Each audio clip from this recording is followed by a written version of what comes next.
Syarat-syarat kewajiban berpuasa, yang pertama al-Islam, dia harus muslim.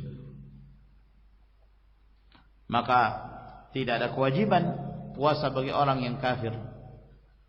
Bahkan tidak sah apabila orang kafir itu berpuasa, karena puasa itu ibadah, dan ibadah itu tidak sah apabila dilakukan oleh orang kafir.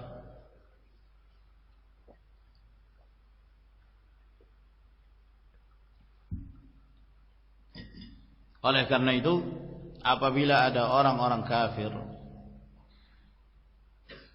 Nasara, Yahudi atau Cina, ya, mereka dengan alasan kami juga ingin menghormati bulan Ramadan, kami juga berpuasa, maka mereka pun menahan diri. Terserah mau menahan diri, tapi apa yang Anda lakukan tidak berarti apa-apa, tidak mendapatkan nilai apapun, tidak ada nilai plusnya. Karena tidak sah apabila seorang yang kafir itu berpuasa. Selama dia kafir. Lalu ketika dia tidak berpuasa, apakah dia terkena hukum siksaan karena dia meninggalkan puasa? Iya. Yang sahih dari pendapat para ulama bahwa al-kuffar mukhatabuna bi furu'i syariah. Orang-orang kafir itu tetap diarahkan kepada mereka perintah-perintah syariat yang sifatnya hukum-hukum. Diperintahkan pada orang kafir untuk sholat, diperintahkan kepada orang kafir untuk berpuasa, diperintahkan kepada orang kafir untuk membayar zakat dan seterusnya. Tapi kalaupun mereka melakukannya selama dalam keadaan kafir, maka hukum ibadah itu tidak sah. Nah, tapi mereka diperintahkan dalam artian selain mereka kafir disiksa oleh Allah Subhanahu wa taala disebabkan karena kesyirikan yang mereka lakukan atau kekafiran yang mereka perbuat, maka mereka juga disiksa oleh Allah karena meninggalkan kewajiban-kewajiban itu. Meninggalkan salat, meninggalkan puasa, maka semakin bertambah siksaannya pada yaumul qiyamah. Oleh karena itu, ketika penghuni neraka itu ditanya, "Ma salakakum fi saqar?" Apa yang menyebabkan kalian dilemparkan ke dalam neraka saqar? Qalu lam naku minal musallin wa lam naku nut'imul miskin wa kunna nakhudhu ma'al khaidin wa kunna nukadzibu biyaumiddin hatta atana al-yaqin. Maka mereka menjawab, yang menyebabkan kami dilemparkan ke dalam neraka saqar karena kami dulu bukan termasuk orang-orang yang sholat. Jadi orang-orang mereka ini kafir. Ya, mengapa mereka disiksa? Karena mereka meninggalkan sholat. Jadi mereka juga diperintahkan sholat. Cuma kalau mereka sholat dalam keadaan kafir, ya tidak sah. Kami dahulu tidak mengerjakan sholat. Kami dahulu tidak memberi makan kepada orang miskin. Kami suka berbicara tentang hal-hal yang batil, dan kami mendustakan hari kebangkitan hingga datang kepada kami kematian.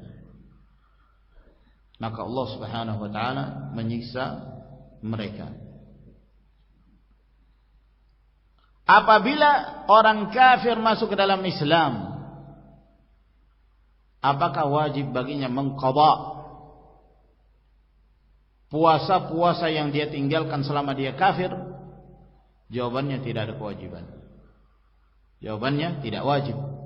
Misalnya ada orang masuk Islam di saat dia telah berusia 20 tahun, baru masuk Islam, mengucapkan 2 kalimat syahadah, menjadi seorang muslim. Apakah tahun-tahun yang dia tinggalkan sebelumnya, misalnya dia baliknya usia 15 tahun, berarti 5 tahun sebelumnya, apakah wajib baginya mengqadha puasanya? Jawabannya tidak ada kewajiban.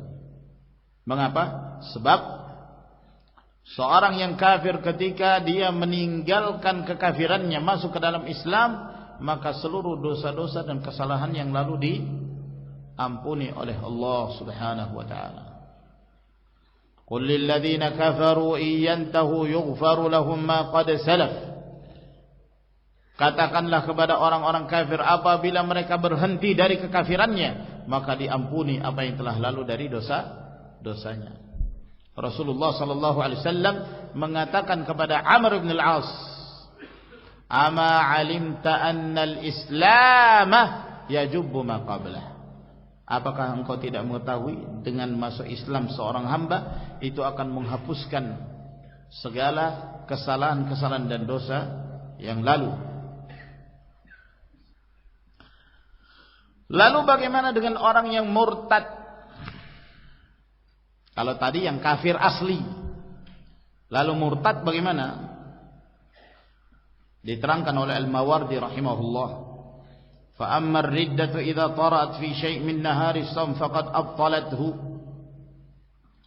Adapun kemurtadan apabila terjadi pada seseorang di siang hari Ramadan, maka dengan kemurtadan itu membatalkan puasanya. Pagi hari dia masih makan sahur, dia masih berniat puasa. Siang hari jadi Nasrani, maka batal puasanya. Siang hari murtad, maka batal puasanya. Lianna al-murtadda la yasihhu minhu ada'u ibadah fi halir riddah li fasadil mu'taqad.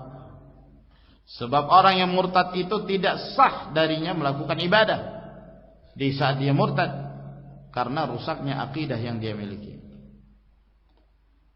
Fa idza 'ada ila al-Islam lazimahu al-qada' kama yaqdi ma taraka min as-salawat.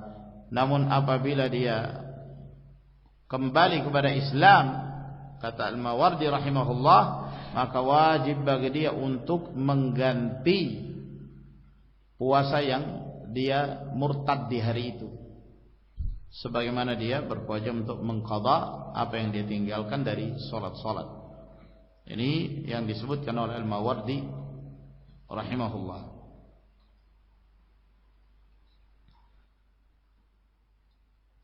An-Nawawi rahimahullah, beliau menyebutkan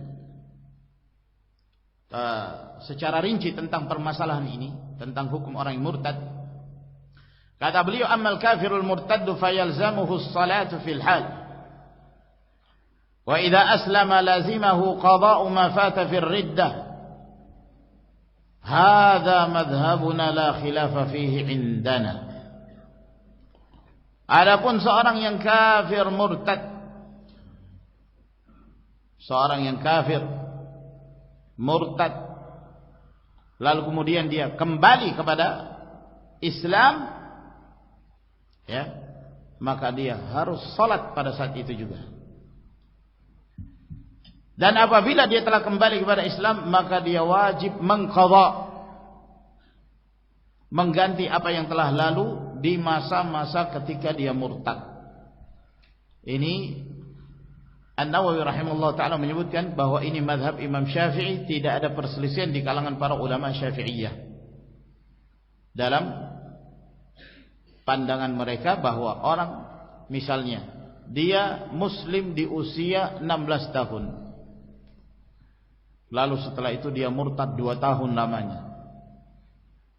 Di usia 18 tahun maka dia masuk Islam lagi. Apakah dia wajib mengqadha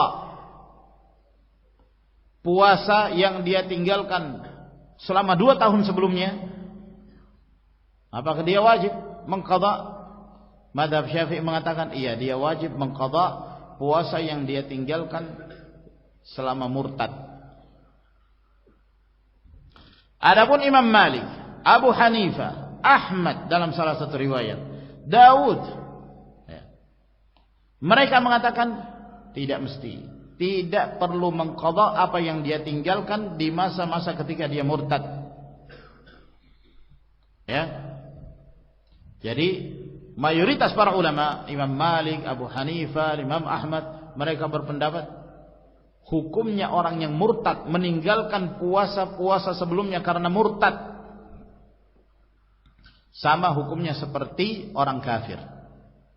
Sebagaimana orang kafir ketika dia masuk Islam tidak berkewajiban untuk mengganti puasa-puasa yang dia tinggalkan di saat dia kafir, maka demikian pula orang murtad.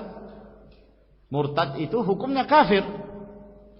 Sehingga ketika dia kembali kepada Islam, maka juga tidak ada kewajiban bagi mereka untuk mengganti puasa yang ditinggalkan selama dia murtad dahulu. Nah, dan ini pendapat yang sahih, bahwa tidak ada perbedaan antara orang yang kafir asli dengan orang yang murtad. 3 tahun dia tinggalkan Islam, lalu setelah itu bertobat kembali kepada Islam, maka apabila dia bertobat dengan taubat yang benar, taubatan nasuha, maka Allah Subhanahu wa taala mengampuni dosa-dosa yang pernah dia perbuat, dan tidak ada kewajiban bagi mereka mengqadha, mengganti puasa yang mereka tinggalkan di saat murtad. Dan ini juga pendapat yang dikuatkan oleh Syekh Abdul Aziz bin Abdullah bin Baz rahimahullah. Tatkala beliau ditanya, apakah orang yang murtad itu berkewajiban mengganti salatnya, mengganti puasanya apabila dia kembali kepada Islam? Maka Syekh Ibn Baz rahimahullah mengatakan, laisa alaihi qada, tidak ada kewajiban mengqada. Wa man taba taballahu alaihi, siapa yang bertaubat dengan taubat yang benar, maka Allah menerima taubatnya. Ini yang sahih dari pendapat para ulama, berdasarkan keumuman dari ayat yang kita sebutkan tadi.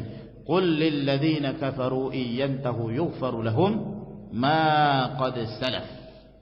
Katakan kepada orang-orang yang kafir itu, apabila mereka berhenti dari kekafirannya dan kembali kepada Islam, maka diampuni apa yang telah lalu dari dosa-dosanya. Dan ini juga merupakan fatwa Al-Lajnah Ad-Daimah, bahwa tidak ada kewajiban bagi mereka untuk mengqadha salat.